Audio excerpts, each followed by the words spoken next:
Mistaken for a janitor, Marcus Ellison is mocked and cuffed by arrogant cops for no reason. Tossed into a frigid cell, he's unaware his brave act has sparked a wildfire.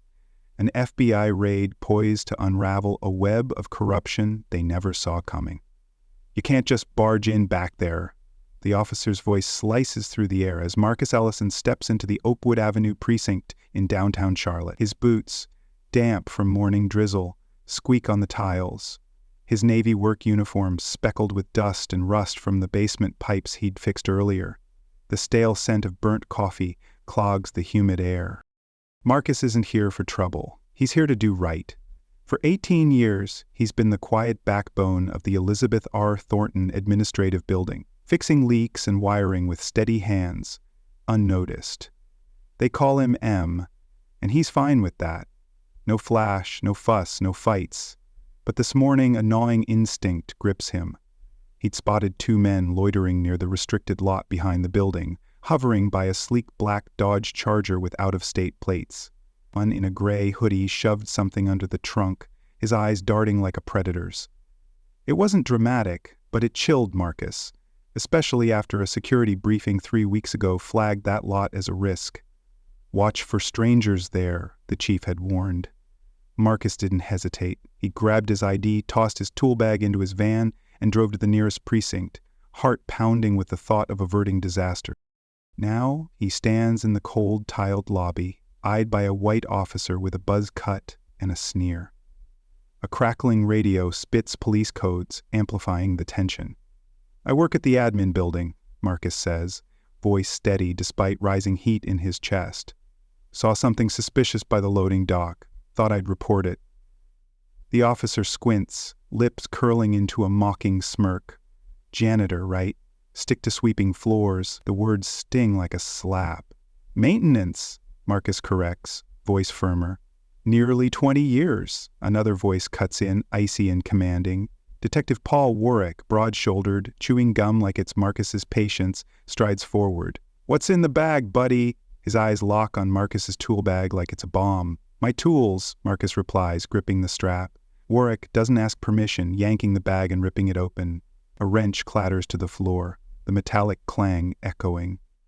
"You don't waltz into a precinct, babbling about suspicious stuff, expecting us to jump," Warwick snaps, treating Marcus like a fool. "I'm reporting what I saw," Marcus insists, fighting to stay calm. "Two guys, one hid something under the car. Could be drugs, weapons, I don't know, but it's wrong." Officer Ethan Caldwell, younger, sporting mirrored sunglasses indoors like a B-movie star, steps up, sizing Marcus head to toe. "Sure you didn't plant it?" His tone is accusatory, almost taunting. Marcus blinks, feeling punched. "Excuse me? You fit the description," Caldwell says, arms crossed, glasses reflecting Marcus's taut face. Dark clothes, tool bags skulking near a government building. Sound familiar? Marcus exhales sharply, pulling his ID from his pocket. "I work there. Elizabeth R. Thornton Admin Building. My supervisor's Gerald Holt. Call him. Now." Warwick glances at the ID, then tosses it onto the desk like trash. "You're loitering and non-compliant," he says, voice like granite. "Let's go." "What?" Marcus steps back, heart racing. "You're serious? I came to report a threat, and this is what you do?" Warwick doesn't answer, drawing cuffs from his belt, metal glinting under fluorescent lights. Marcus raises his hands, not aggressively, just to stall. "What's the charge? Tell me." "Obstruction, trespassing, maybe lying to police," Warwick mutters, closing in. "We'll figure it out. Don't make this worse." Before Marcus can react, his wrists are cuffed, the cold steel biting his skin. The click of the lock sounds like a verdict. The lobby is nearly empty, a bored clerk, a woman filling out a fine, her glance a mix of curiosity and pity. No one speaks, no one intervenes. Marcus is led down a corridor like a criminal, his ID left face down on the desk. Passing a bulletin board, he glimpses a grainy photocopy of surveillance still of that lot, that Charger. His stomach twists. He's no longer a witness. He's a suspect. The cell reeks of bleach and dust, a sterile facade that chokes Marcus. He sits on a metal bench, elbows on knees, mind reeling. How did it come to this? One moment he's protecting his workplace, the next, His belt and shoelaces are confiscated, his dignity trampled. He stares at the gray cinder block wall, then his calloused hands, scarred from years of honest work.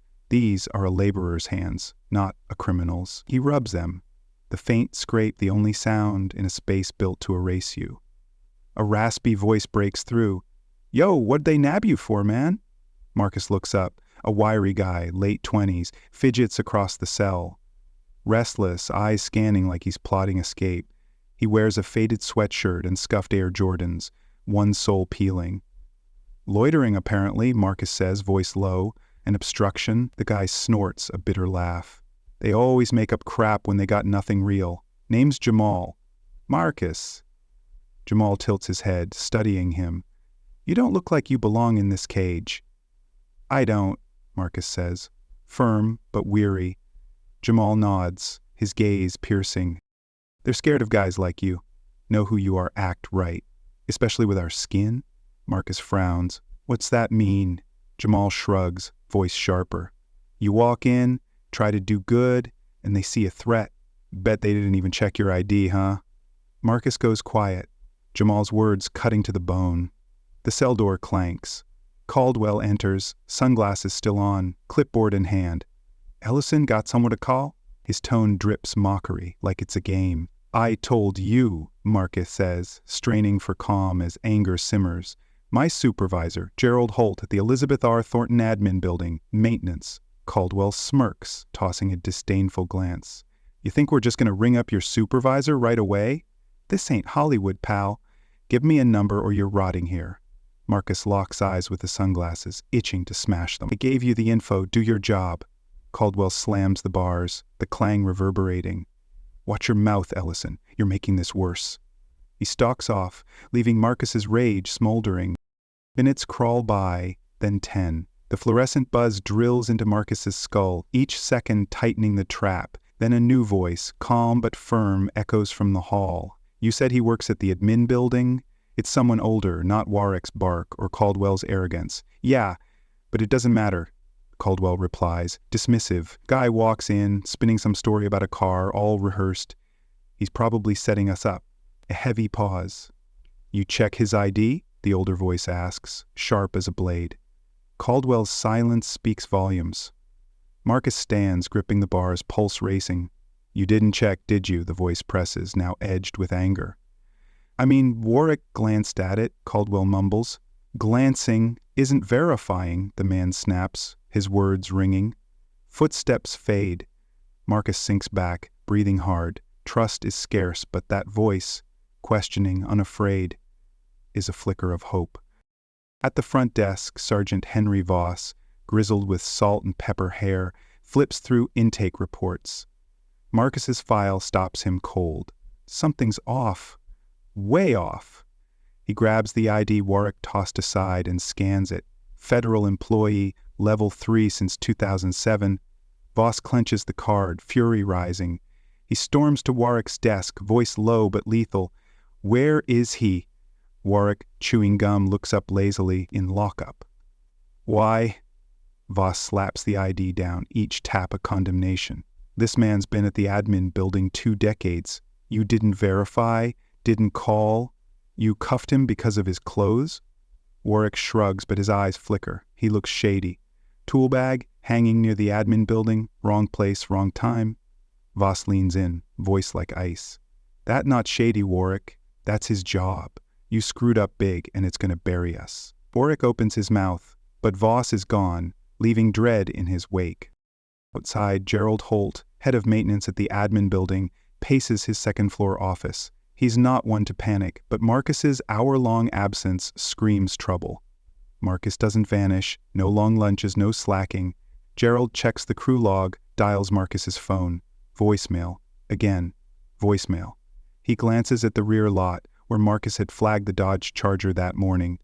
"It didn't feel right, Gerald," Marcus had said, voice tense. Gerald brushed it off then, but now those words toll like a warning bell. He calls the precinct, gripping the phone. "Oakwood Police, Officer Simmons." "I'm looking for Marcus Ellison," Gerald says urgently. "Maintenance, admin building, dark uniform, tool bag." A pause, then keyboard clicks. "Yeah, we've got an Ellison in lockup." Simmons says flatly. Pending charges, Gerald nearly shouts. Charges for what? Obstruction, trespassing, loitering.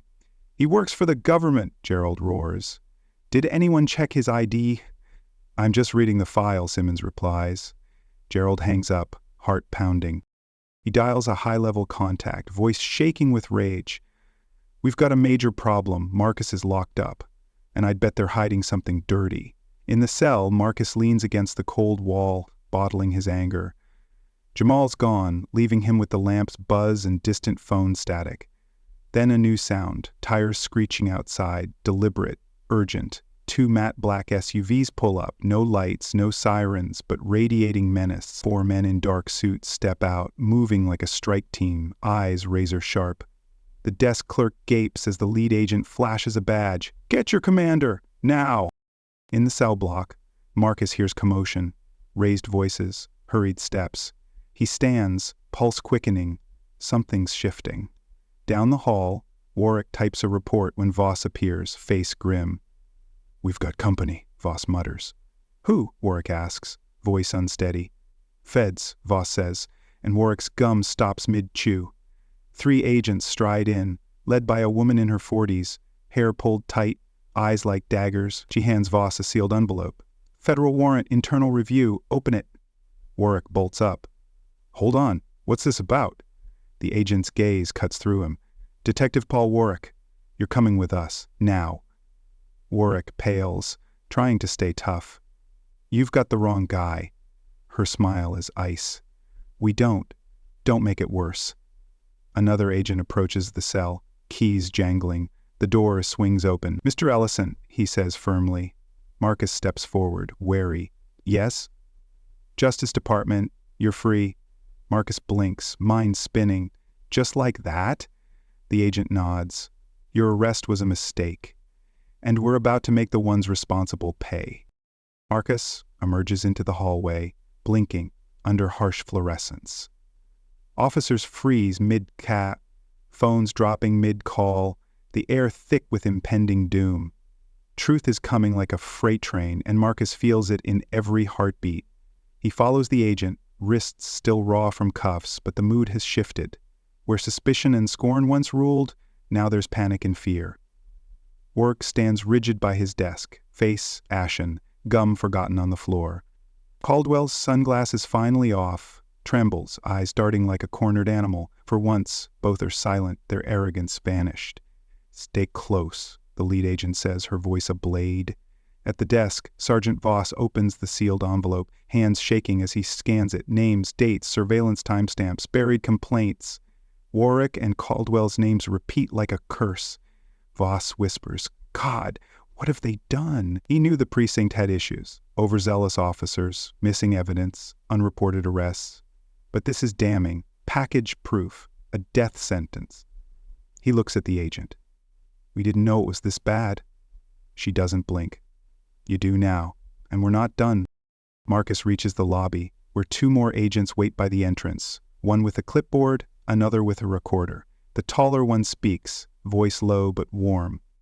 Mr. Ellison, we'll take you to the car. You're not under arrest, not detained. You're a witness, and your actions tore down a wall we've been hammering for months. Marcus shakes his head, dazed. I just reported what I saw. And you did, the agent says. You didn't just save yourself. You cracked open a case bigger than you know. Outside, the air is damp, heavy. The Dodge Charger sits behind police tape, 2 agents inspecting it, one snapping photos by the bumper, another pulling a sealed package from the trunk, face tense. Gerald Holt stands nearby, pacing, phone to ear. Spotting Marcus, he nearly runs over, eyes red with worry. May? You okay? Marcus nods slowly, voice rough. Think so? Gerald grips his shoulder, voice shaking. They told me. I called internal affairs after that desk clown, then Karen Whitmore at the DA's office. I didn't expect it to blow up like this. Marcus gives a faint smile. Me neither. They didn't even look at my ID, Gerald. Gerald squeezes harder. They'll pay for this. I swear. The precinct door swings open. 2 officers escort Warwick out, hands cuffed, face stone but eyes wild.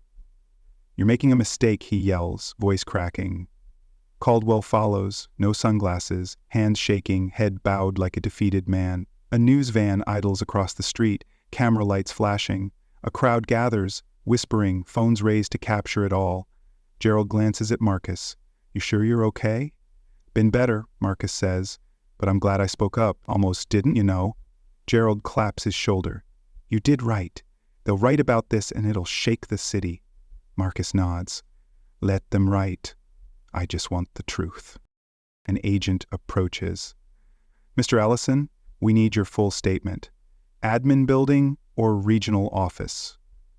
Marcus eyes the admin building's spire on the horizon. "I want to go home, but I'll give you what you need." "Understood. But the damage isn't just one arrest.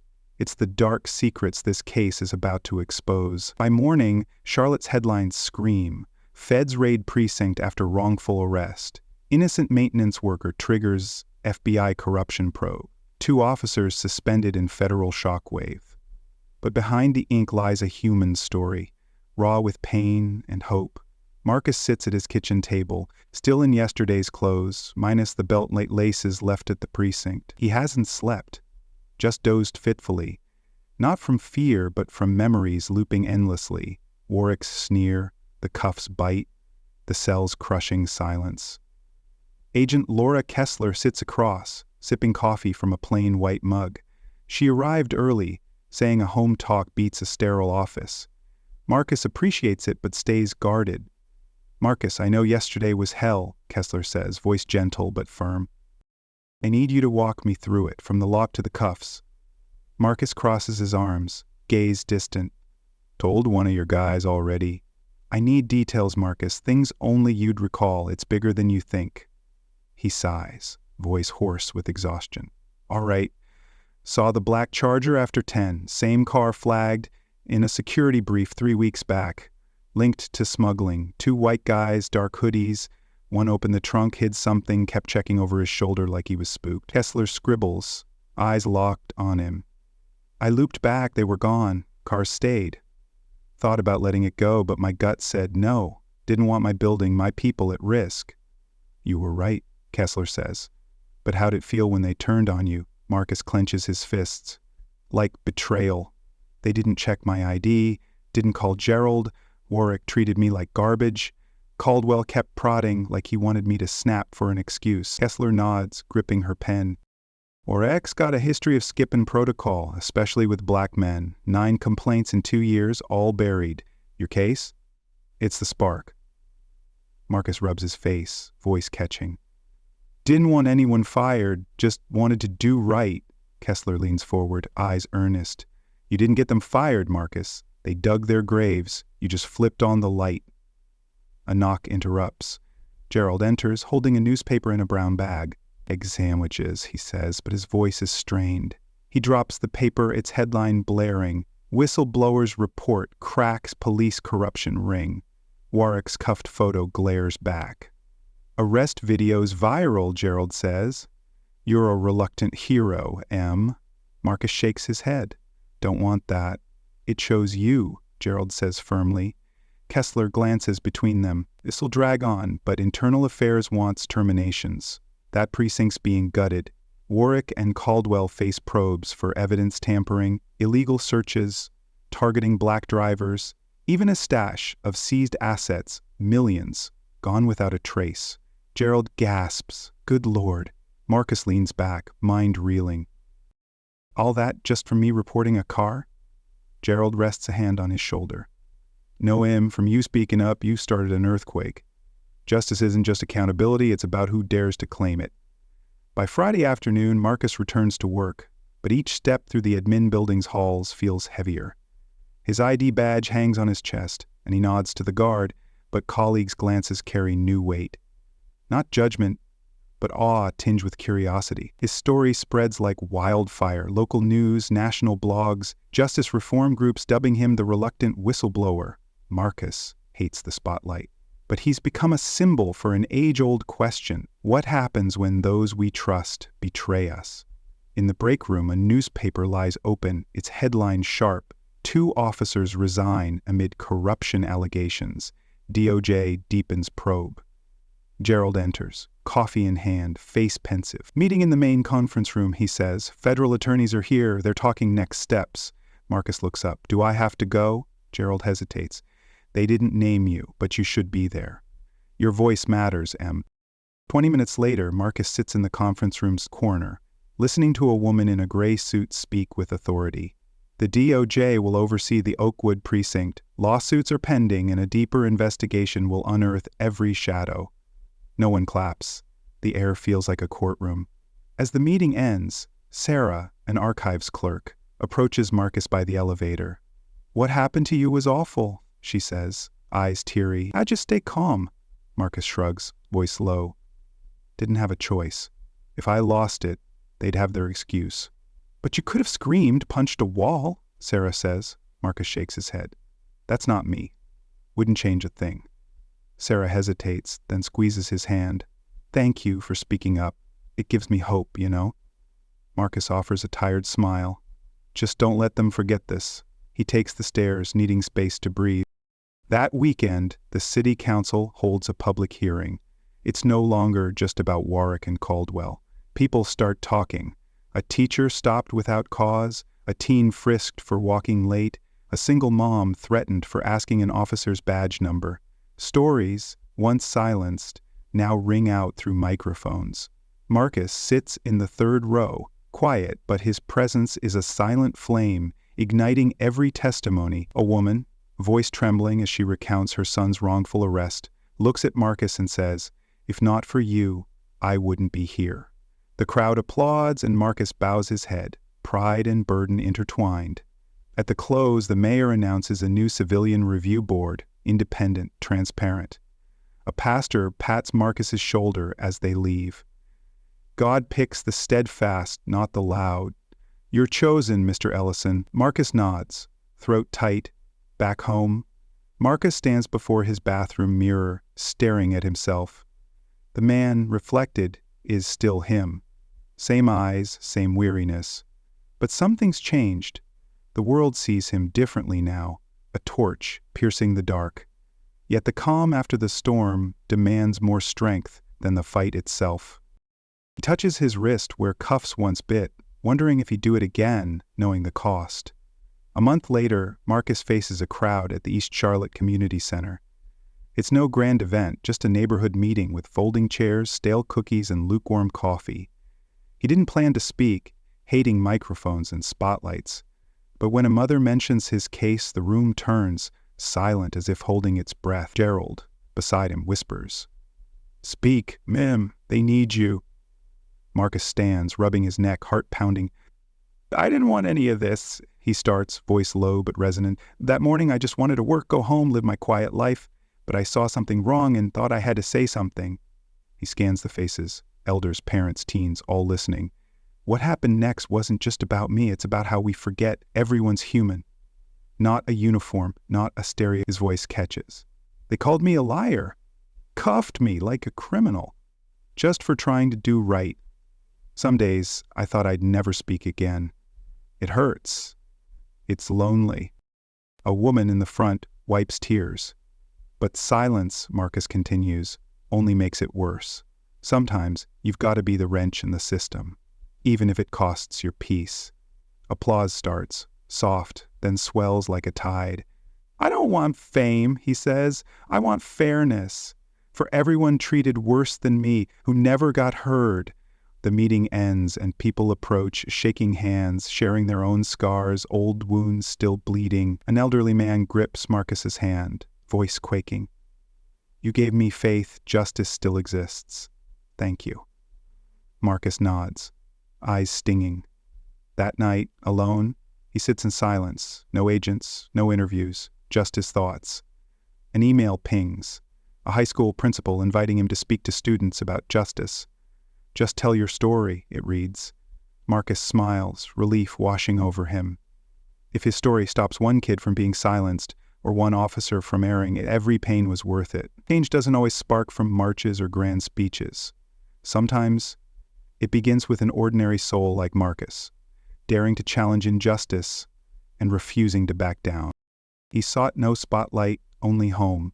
Now he lights the way for others to find theirs. One voice, however small, can shake a system if it won't stay silent. Marcus's courage teaches us justice starts when we face what's wrong. If this story stirs you, recalling your own moments of injustice or bravery, don't hold back. Share your story in the comments. Every voice carries power. Subscribe for more inspiring tales, and spread Marcus's story to those who need to hear it.